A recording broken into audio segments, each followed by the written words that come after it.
Konstitusi. Ini kemarin saya waktu di seminar ya, kita lihat Mahkamah Konstitusi itu kan penjaga undang-undang. Apakah sesuatu undang-undang, sebuah undang-undang dibuat oleh parlemen atau oleh peraturan pemerintah yang lain itu bertentangan tidak dengan undang-undang dasar? Nah, kalau kita lihat isi Omnibus Law itu bertentangan dengan Undang-Undang Dasar 45 karena mensejahterakan rakyat, ini menyengsarakan rakyat. Jadi mestinya MK putuskan batal demi hukum. Nah, itu yang perlu kita anukan ke Mahkamah Konstitusi. Salah satu barangkali titik balik kita untuk ke Mahkamah Konstitusi jangan hanya dari soal bahwa merugikan buruh, tapi ini juga semua apa? Gitu. Selain rapat tentang mengawal putusan MK, yang mendesak juga di bulan Agustus ini adalah ngomong tentang upah minimum. Upah minimum tahun 2025 kalau tidak dipersiapkan jauh-jauh hari, maka nanti kita akan kewalahan ketika nanti akhirnya muncul ketentuan baru, ataupun kalau ketentuan lama yang dengan kondisi seperti tahun yang sebelumnya, maka siap-siap kita menghadapi persoalan besar kaitan dengan upah. Karena yang kita lihat saat ini seberapapun maksimalnya masa, sekarang kayak buih di lautan dari gubris bersama penguasa. Tapi ada satu kawan yang di Jawa Timur, no viral no justice. Sebetulnya itu yang harus kita perluas kawan-kawan semua dalam menyampaikan sikap. Bagaimana perjuangan buruh ini setiap anggota memviralkan apa yang menjadi harapan dan tujuan nanti akan dikemas oleh bijak. Itu sangat bagus, sangat luar biasa bagaimana no viral no justice ini menjadi satu ikon. Dan walaupun apa yang menjadi perjuangan kita ini gagal, tapi konsep kita adalah bagaimana berjuang secara maksimal karena ini adalah ikhtiar kita bersama. Sebagai pejuang Bapak dan Ibu harus memiliki sifat yang adaptif. Dalam arti kata adaptif bukan menghilangkan prinsip, bukan ikut membeu, bukan ikut membebet. Banyak orang-orang yang ikut membebet. Kita ambil contoh para pahlawan kita, para pejuang kita yang dianggap saat itu menjadi pejuang, tapi dia sifatnya membebet, insya Allah hilang dari peredaran. Dan itu sudah kita bentuk jam cashwork federasi. Harapannya katanya tiap federasi sudah harus punya jam cashwork masing-masing untuk memperkuat jam cashwork nasional. Karena jam cashwork nasional nanti masalah kebijakan, masalah teknis ini adalah jam cashwork federasi, relawan-relawan dan lain sebagainya. Ya ini, jadi kebijakan nasional, orang-orang nasional itu masalah policy, masalah kebijakan sudah tidak pada tataran teknis. Kalau teknis ini federasi silakan. Nah ini kita kekurangan pelaksana teknis, relawan-relawan dan lain sebagainya. Maka ketika itu disampaikan supaya dibentuk relawan-relawan atau jam cashwork di federasi masing-masing. Dan SPMI sudah membentuk yang sekarang direkturnya adalah Bung Tommy dan direktur jam Nakroworks saya perkenalkan, silakan Bung Osi. Direktur jam Nakroworks SPMI. Mudah-mudahan di federasi yang lain juga bisa dibentuk pelayanan kita pada masyarakat melalui simpati publik tentang partai buruh. Bisa saja pas pelantikan itu Pak Prabowo memberi instruksi menteri yang baru ya, mudah-mudahan menteri yang baru untuk merubah PP 51. Nah ini kesiapan kita dari pengupahan sudah kita lakukan diskusi. Apabila dari pemerintah presiden yang baru ini untuk berubah PP 51 dia punya hak. Nah itu celah di situ untuk bisa yang dibilang tadi Bu Yosat, kalau ada kajian-kajian kita diskusi lagi.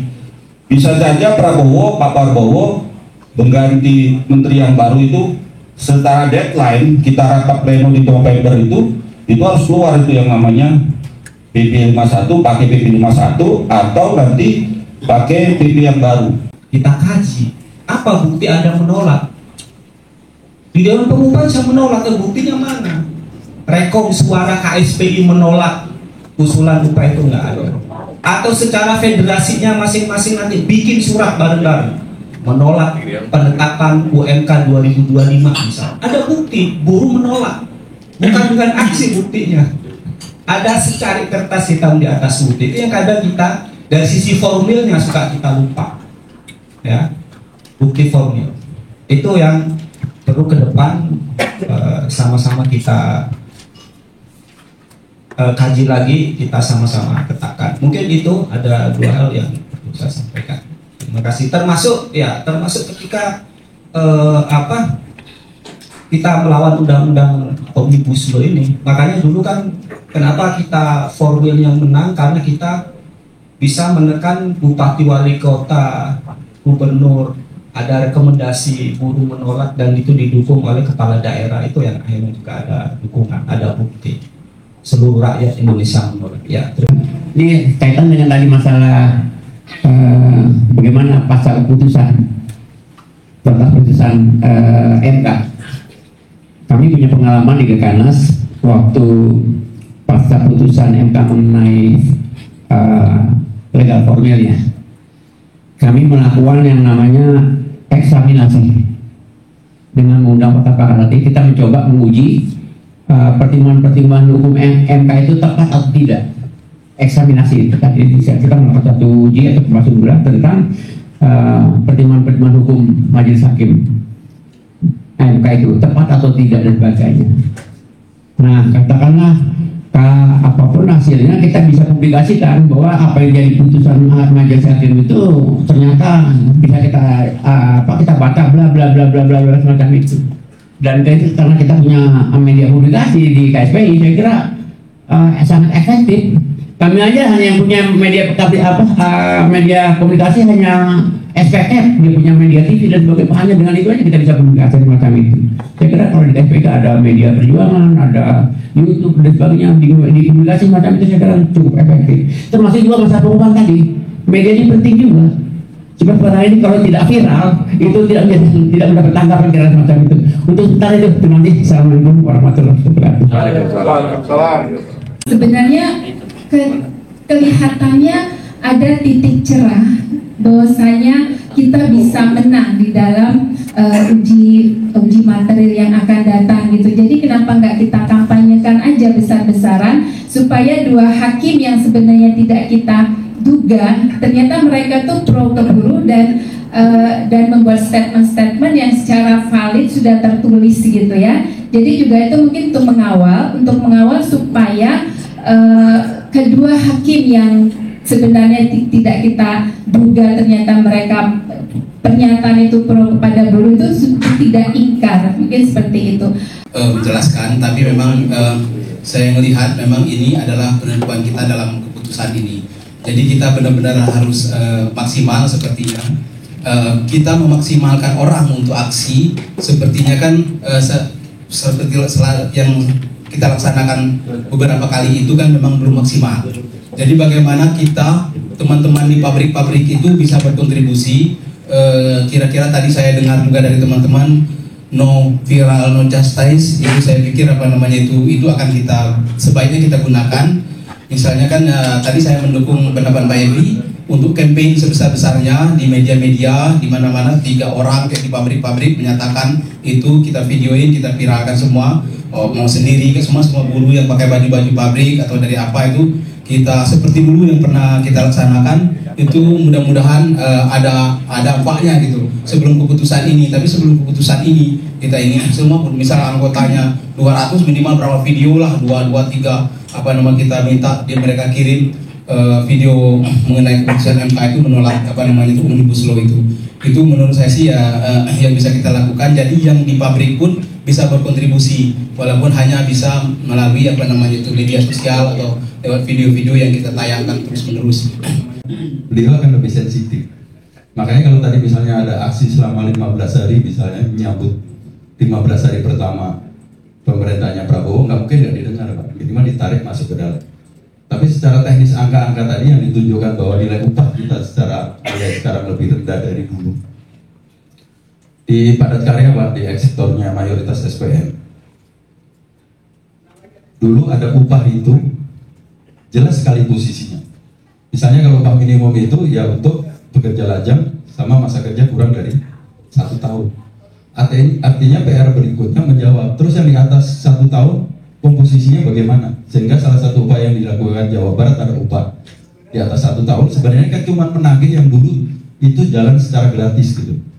Jadi dulu komposisi upah itu adalah gaji pokok atau gaji upah minimum ditambah tunjangan-tunjangan. Tunjangan pun dipisah, ada tunjangan tetap, tunjangan tidak tetap. Tapi proses dari 2003 sampai hari ini cuman gara-gara pasal 6465 dan 13 penyerahan pekerjaan PKWT-nya banyak segala macam, nilai tawar kita jadi turun cuma. Sehingga sekarang kita tiap tahun hanya mengupayakan bagaimana upah minimum menjadi tinggi. Yang tertinggi di kota Bekasi itu 5,3. Nah, maksud saya nanti KSPI dengan kekuatan teman-teman kita sebesar ini, ada yang memang harus duduk bareng mengerjakan bahasanya naskah akademisnya yang akan kita sodorkan kepada pemerintah baru. Buktikan bahwa pemerintah menunjukkan kebijakan sekarang lebih bagus dari yang dulu. Kan nanti semuanya kita bisa nostalgia. Pak Ali misalnya, Pak Ibni bisa cerita dulu upah itu saya gagah karena kalau 5 tahun itu udah pasti upah saya lebih tinggi dari yang baru masuk gitu. Tapi sekarang ini dilihat faktanya ibarat karya Pak, sepatu yang kadang-kadang mengerjakan kayak naik gitu, yang sudah kerja 20 tahun dengan keponakannya yang baru lulus SMA sama-sama diterima, itu upah yang dibawa pulang sama Pak. Jadi saya kira ini PR-PR yang nanti akan digaji oleh SPN tanggal 16-17 di Jogja. Nanti selebihnya ini mungkin akan menjadi rekomendasi buat pemikiran ke KSPI. Terkait dengan flyers dan spanduk bisa dibuat kali oleh teman-teman yang banyak itu, anggota-anggota kita, mungkin spanduk-spanduk yang bertuliskan pendapat 2 hakim AA itu yang disampaikan oleh Bung Said Salahuddin ya, selaku Katimsus juga di Partai Buruh. Kan di putusan uji formil yang sebelumnya ada pendapat dari 2 hakim AA tuh, Anwar Usman maupun Arif. Nah itu kan kalau memang boleh dikampanyekan, ya kita instruksikan saja ke anggota-anggota KMPL di depan pabrik-pabrik, KMPL di depan perusahaan, yaitu pendapat-pendapat dari 2 hakim itu. Saya khawatir besok segitu MK kita dimenangkan 5 atau 3 tahun, mungkin 3 tahun kemudian mereka masih berkuasa, undang-undang Omnibus Law itu dimunculkan lagi. Nah ini khawatirnya itu terjadi dengan undang-undang pilkada. Artinya pernah dibatalkan MK, tapi dimunculkan kembali oleh para kawan-kawan kita yang membuat undang-undang itu, undang-undang sialan itu kan undang-undang sialan itu, kepastian hukumnya udah gak jelas. Nah jadi saya hanya melihat kita pun menang, tidak menutup kemungkinan 3 atau 5 tahun ke depan undang-undang Omnibus Law ini muncul lagi dengan bahasa yang lain. Karena mereka yang berkuasa, mereka membuat undang-undang. Kalau tadi dibilang 2000 undang-undang pilkada dibatalkan, sekarang dimunculkan lagi. Bukan tidak mungkin Omnibus Law juga akan seperti itu. Nah, apakah itu termasuk perbuatan melawan hukum? Itu yang harus kita uji, kita harus uji. Nah, harapannya nanti dari KSP kita menguji sama-sama biar besar. Kami hanya akan memberikan support terus, baik melalui kampanye maupun aksi-aksi yang memang bisa kita jangkau, seperti di Jakarta atau di Bogor misalkan, kalau memang ada instruksi aksi dari kawan-kawan afiliasi di Bogor, kita pasti hadir. Begitupun dengan di Jakarta.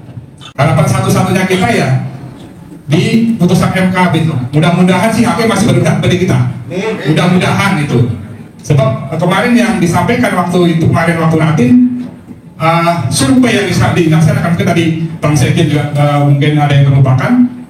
Kurang lebih anggota kita itu udah 10.000 kehilangan pekerjaan atau ter-PHK karena undang-undang tersebut. Ya, lebih daripada mungkin ada 100 lebih. Untuk apa hitungan pesangonnya itu pakai undang-undang cipta kerja. Itu survei yang sudah dilakukan. Hampir 10.000 lebih kehilangan anggota. Makanya mau nggak mau, suka nggak suka, itu harus kita lawan atau kita kalau harus bisa dicabut seperti itu. Yang selanjutnya kami dari Satgas, terutama di KSPI, kami berharap atau memohon sebelum ada aksi besar itu yang hilang di kita pertemuan atau kita ngumpul dengan Satgas yang lainnya. Saya memohon kepada ketika ada instruksi KSPI, semua pimpinan KSPI meneruskan ke anggotanya, ke PUK-nya untuk melaksanakan kegiatan aksi tersebut. Terkadang kita di lapangan melihat hanya beberapa serikat aja yang kelihatan hadir. Kita enggak, karena ini berlabel KSPI maka semua pimpinan berkewajiban Itu aja Bung Sekjen, saya mohon dengan sangat ketika ada instruksi KSPI semuanya menurunkan maksimum ya 10-20% lah dari anggotanya untuk hadir dalam kegiatan aksi. Kita kalau bisa di Patok Kuda juga atau nanti di DPR RI juga gitu. Dan kita harus libatkan bahwa kepentingan ini juga kita sebarkan juga untuk teman-teman selain di Federasi KSPI, karena ini kepentingan bersama, bukan kepentingan pekerja yang dinaungan aplikasi KSPI itu. Terkait omnibus law mungkin honorer, ya selalu bilang bahwa honorer lebih dulu mendapatkan omnibus law karena upah lebih rendah, jaminan sosial jaminan lainnya tidak ada. Tapi kalau berbicara aksi, saya jujur aja dulu pernah diberikan masukan oleh almarhum Al-Fatihah untuk almarhum Baris. Saat itu 2015 September 2015, seminggu sebelum aksi kami diajari tata cara aksi mungkin yang sudah sedikit terlupakan oleh, mohon izin teman-teman Garda Metal dan yang lainnya. Kami diajari, kamu mau nggak aksi itu berhasil? Ya maulah saat itu. Lanjutnya lagi, kalau mau berhasil hanya saat itu teman kami ketangkep yang 2 minggu ditahan saat itu, bisa nggak tidur di depan istana? Alhamdulillah kami melaksanakan 3 hari berturut-turut dan memang ada yang didapatkan saat itu memang, tapi belum maksimal. Mungkin itu mengingatkan saja ke KSPI yang dahulu yang lumayan gahar bisa kembali seperti dahulu yang kata Bang Oji betul, tidak maju mundur cantik gitu kan aksinya ini. Kita perlu juga aksi ke Kementerian Sosial dan juga Kementerian Kesehatan, karena Kementerian Sosial ini lagi-lagi mereka banyak menonaktifkan KIS APBN tanpa pemberitahuan ke pesertanya. Jadi kalau nanti dia mau pakai kartu di rumah sakit itu baru ketahuan bahwa kartu tersebut sudah aktif. Nah pertanyaannya, contoh kita itu di Cirebon terkait dengan PBI APBD, memang anggarannya dari Dinas Kesehatan bilang masih ada, cuman kuota untuk PBI-nya sudah nggak ada lagi. Jadi dia harus ada verifikasi yang meninggal, baru nanti diganti yang baru lagi. Nah ini banyak kasus-kasus di daerah-daerah yang terjadi, makanya kami juga menyambut baik terkait dengan Jamkeswot Federasi. Cuma Jamkeswot Federasi itu kalau bisa tadi Satgas perlu dikumpulkan, lebih baik Jamkeswotnya juga dikumpulkan juga Pak Sekjen. Jadi kita nanti irisannya, aturan turunannya jelas. Kayak contoh, misalnya DPD yang ada sekarang melakukan audiensi, tiba-tiba dari teman-teman federasi melakukan audiensi di tempat yang sama. Nah akhirnya kan jadi bingung. Akhirnya nanti kita perlu koordinasi gitu. Itu sangat penting, walaupun bicaranya remeh-temeh, jangan sampai nanti dari kita diketawain juga sama instansi gitu loh. Nah ini orang gimana sih? Ini ada misalnya direktur eksekutif yang tanda tangan, di sini ada lagi direktur eksekutifnya gitu, atau mungkin sekretaris eksekutifnya. Jadi saya pikir memang kalau ada direktur, ya udah sekretaris aja di federasinya. Nah, Lomat juga nggak apa-apa, gue menjelang inilah. Kalau perlu nanti setiap federasi menyumbang 10 banner sepanjang jalan tuh yang dilalui oleh Hakim Konstitusi itu. Jadi memang kalau no viral, no justice. Karena kalau ngomong apa ya, ngomong keos-keos ini yang ada Oji lagi yang ditangkap. Bukan Oji so jagoan, Oji nggak kuat lari. Enggak, memang posisinya harus begitu sih. Tempatkan di situ. Nah, ya, jadi memang harus gitu. Saya setuju, no viral, no justice, gak ada. Keadilan sekarang takut viral. Jelas kok yang kalau di kawan-kawan yang kemarin itu begitu hebatnya tuh, hakim memutuskan.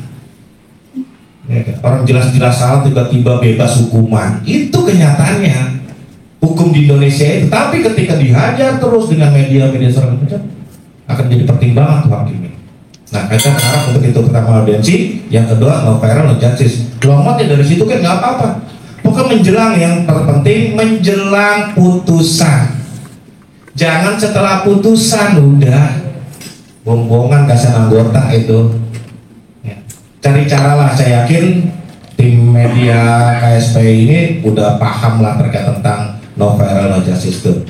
Mungkin data otentik pernah mungkin saat kita melakukan penolakan Undang-Undang Nomor 13 Tahun 2003, walaupun pemerintah tetap memberlakukan, tapi ada beberapa critical point yang pada akhirnya pemerintah untuk tidak memberlakukannya melalui MK. Apa yang dilakukan saat itu? Semua PUK, semua pabrik ataupun basis-basis anggota, simbol-simbol anggota menyatakan bukti saya menolak Undang-Undang 13 tahun 2003 ke Mahkamah Konstitusi, masuk ke Mahkamah. Itu menjadi pertimbangan mungkin tadi Pak yang dimaksud ya, butuh data-data otentik itu. Lahir dari PSP dari PUK, dari unit-unit kerja surat penolakan itu, karena dia adalah wakil daripada anggota kita semuanya. Jadi ya saya sih ingin bernostalgia seperti ini, mumpung masih banyak bapak-bapak kita yang memang mau menyampaikan. Makanya saya ingin adanya sekolah buru itu, mudah-mudahan kurikulum sejarahnya dibuka, kurikulumnya kita coba buat bareng bagaimana sekolah buruh itu supaya tertanam militansi organisasi yang memang sebagaimana mestinya. Namun jangan lupa juga ada hal yang tidak kalah penting terkait dengan PTKP. Nah ini PTKP ini setahu saya masih di angka 5 juta. Nah ini juga yang sempat viral juga kemarin terkait dengan pajak, THR dan lain sebagainya. Karena untuk di wilayah 3 daerah DKI, Jabar, Banten ini saya kira sudah tidak relevan dengan angka PTKP 5 juta itu. Nah harapan juga ini menjadi satu perjuangan juga terkait menaikkan PTKP. Kalaupun toh di Jakarta mau naiknya 5%, 10%, 15%, itu akan tetap terdampak terkait dengan pajak. Nah jadi saya kira usulan saya, salah satu poin untuk menjadi bahan pemikiran dan bahan perjuangan KSPI bagaimana menaikkan PTKP pajak. Terima kasih. Kemudian untuk itu untuk upah untuk pengawalan putusan MK, tadi teman-teman mengharapkan ada sebuah kondisi, karena ini dari pertemuan tanggal 31 Juli yang lalu, kemudian RI tanggal 5 Agustus, teman-teman semangatnya luar biasa. Mudah-mudahan nanti terrealisir ketika kita memang harus turun ke bawah melakukan pengawalan terhadap putusan MK. Beberapa hal secara teknis tadi disampaikan dan usulan dari Satgas harus ada forum tersendiri bicara tentang Satgas dan pastikan seperti apa polanya. Kemudian ada jam Naker Watch dan jam Watch yang untuk jam Naker minta agar para pimpinan afiliasi mengirimkan perwakilannya untuk duduk di jam Naker Watch. Beberapa hal juga dengan perda dan sebagainya sudah tersampaikan semua. Nanti kita putuskan nih, kita cek dulu jadwal sidangnya.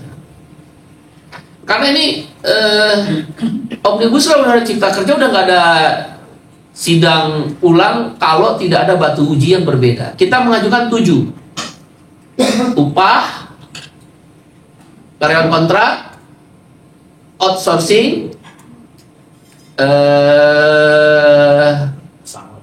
pesangon, PHK, cuti dan istirahat, dan yang ke-7 tenaga kerja asing.